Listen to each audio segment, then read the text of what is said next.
In this lesson, which is in 6-2 in your textbook, you're going to learn to find the volume of prisms and cylinders. Now, we've done this before, but we're going to look at not just rectangular prisms, and so it's a little review. So one of the new prisms we're going to look at is a triangular prism, and we always name prisms by their base. In this particular prism that I'm pointing to, this rectangular prism, really doesn't matter which base it's sitting on since they're all rectangles. So whatever one it's sitting on is a rectangular base. When you look at a triangular prism that has something different than a rectangle at the base, then you have to sit it on the face that is not a rectangle, because the three other faces of this prism, these three faces here are rectangles around this side. So there's a triangle here and here, so it would be named a triangular prism, and that's its base. If you had a pentagon as the base, all the other faces, there would be 5 faces that would be rectangles, and it would be called a pentagonal prism. If it was an octagon, there would be 8 faces that are rectangles, and the base would be an octagon, so it would be an octagonal prism. And of course we have a cylinder that only has one really face. It's called a lateral face, and its base is a circle. We've already looked at the formulas for volume, and we talked about last time on a rectangular prism, you can just do length times width times height. But you could also say, okay, I've got a base here, which its base has 5 times 2, 10 squares that lay flat on the surface area of this base. And it's two-dimensional, and it's two-dimensional, so it's 10 units squared. But then when you go into the third dimension and you add height to it, then you're filling this thing with cubes. So you've got the height here multiplied times the area of the base, but you could have done 2 times 5 times 3 and gotten 30, which is length times width times height, which is what you've always known as the area for, or the formula for the volume of a prism. And you've really only looked at rectangular prisms. But now we could do the area of the base if it was a rectangle, or a triangle, and the area of a triangle, and I will give it to you if it's, because this is not on your formula sheet, but the area of a triangle is 1/2 the base times the height. So if you were going to find the volume of a triangle, you would do 1/2 the base times the height for the area, and then you would multiply it times the height of the prism. The other height is the height of the triangle, which is laying flat, and you'll see an example in just a minute. Then the cylinder, we already know, is pi r squared, which is the area of the base, times the height, and the height here is 6. So we found the area of the base, and then we multiplied it times the height, which gives you 3-dimensional volume. Okay, and then this is just a repeat of what I just said. Area is in square units, 2-dimensional, and volume is in cubic units, which is in 3 dimensions. Okay, so this example, you've got it on your handout in a slide like this, and you're going to have to fill in.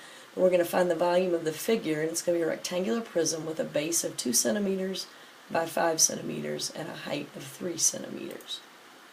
So the area of the base would be 2 times 5, or 10 square centimeters.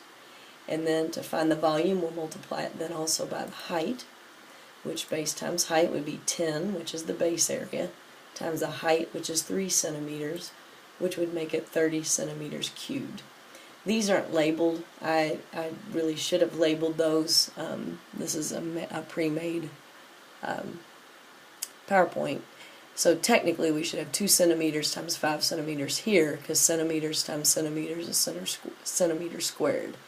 Then down here you should have 10 centimeters squared times 3 centimeters, and then centimeters squared times centimeters is centimeters cubed.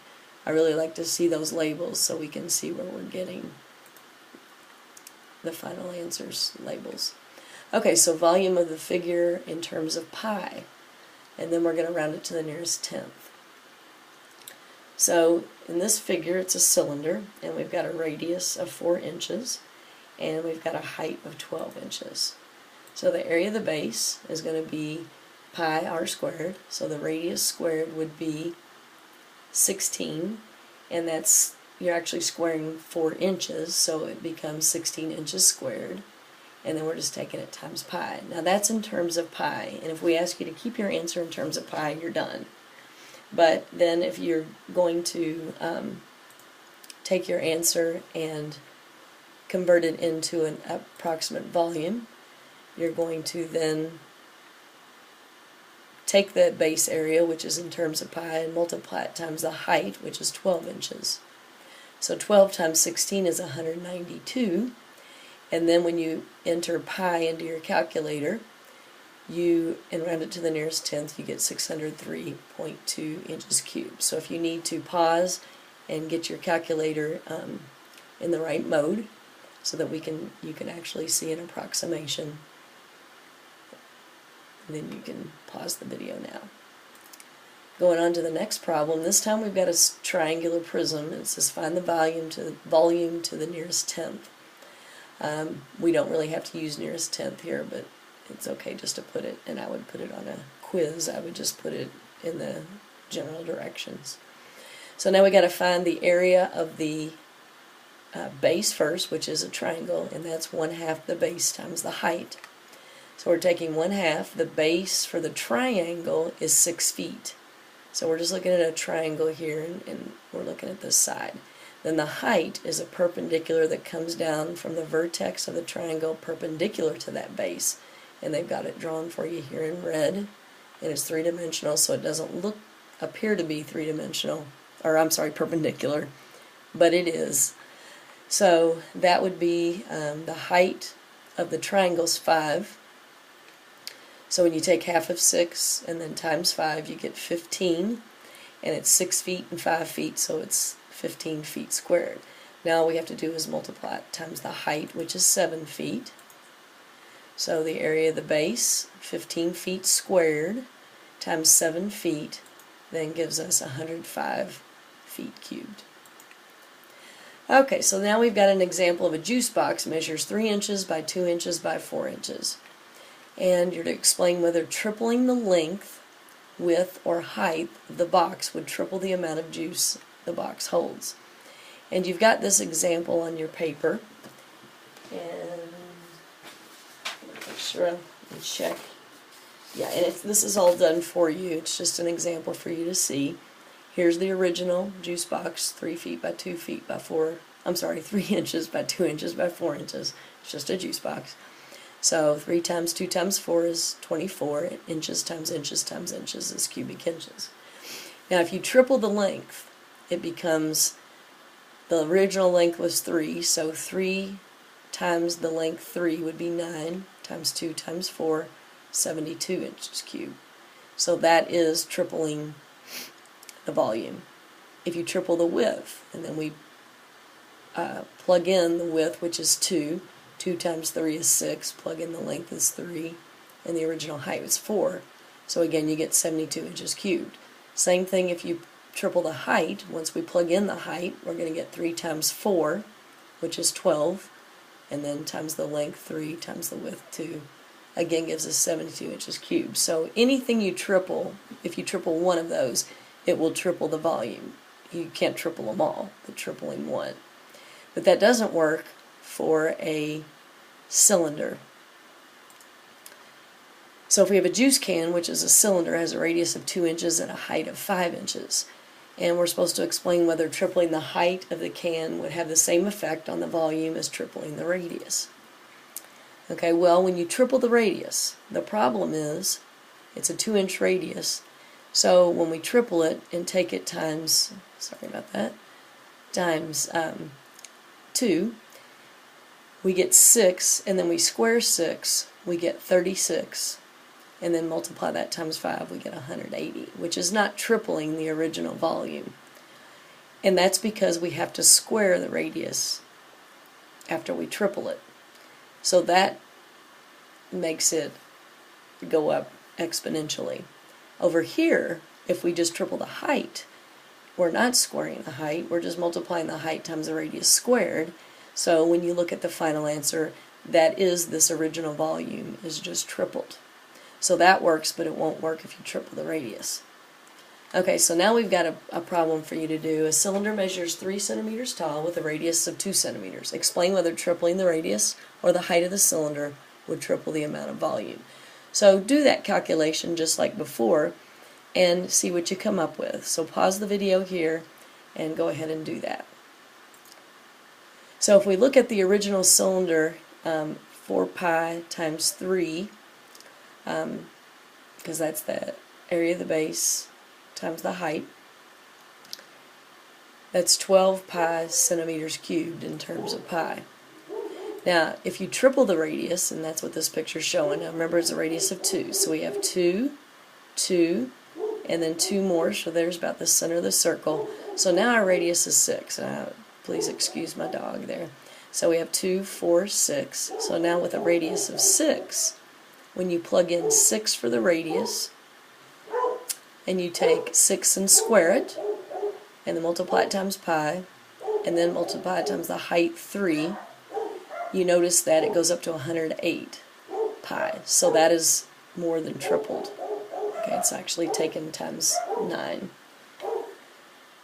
Turn down your volume if you don't want to hear this. I'm so sorry. Okay, so now if we look at tripling the height, that's a different story. So there's what it would look like. And then the volume is again pi times the radius squared.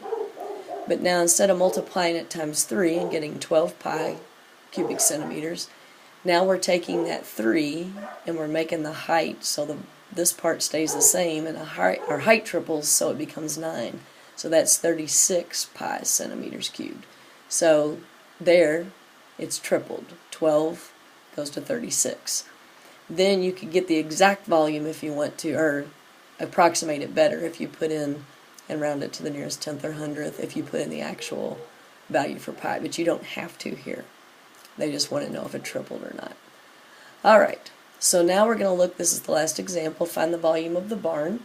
So when you find the volume of the barn, you've got a triangular prism on top, which you can find its volume, and you've got a rectangular prism on the bottom. Now when you look at the top, you're looking at the prism sideways. The base is here, this triangle, and its height is 10 feet. The height of the prism is 15 feet, where I'm pointing right here. So we're going to take the volume of the barn, would be the volume of the rectangular prism, plus the triangular prism's volume. So for the volume of the rectangle at the bottom, our prism is 40 times 5 times 15, area of the base, times the height, or just base times length times width times height. And then here it's going to be the area of the triangle, which is 1/2, the base, which is 10, times the height, the base, which is 40, times the height, which is 10. So half of 40, and then 10, and then you've got the height, which is 50. So that's going to be 30,000 plus 10,000, and you can pause the video and do this on your own. Hopefully you did. And so that's 40,000 cubic feet. Okay, so that's the end of this lesson, and then you'll have an assignment to do tomorrow similar to this out of your book.